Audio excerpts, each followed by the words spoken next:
Después de un tiempo, nos está reparar, hopi gente ta bisa, que não tem comunicação de parte do ministro. Que tem de verdade nessa aqui? Assim que me abira minister, em verdade, tem que governar a base de plano estratégico de mais largo prazo, para sobre acordo de governação está válido para 4 anos. Pero nós tursa que den ensinança, vamos ter plano estratégico de pelo menos 10 anos.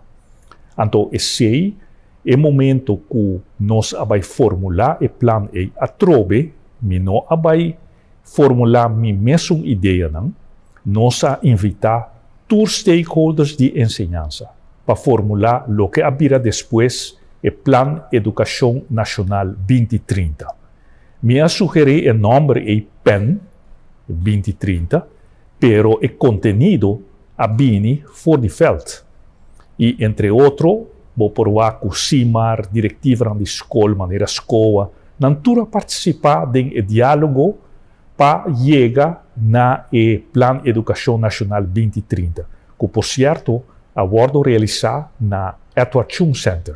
E não, toda reunião de consulta, de diálogo com todos os stakeholders na IPC, ora que la sali, e toda gente por wakeri do website de eia.awe, que é do Departamento de Enseñança de Aruba, tem anexo não, agradecimento na dezenas de organizações que participar do diálogo e consulta para chegar na PEN 2030. E uma vez que o acordo decretar, do meu ministério, nós vamos over na executar o plano 2030, que felizmente tem como título que está estudante e aluno da era digital.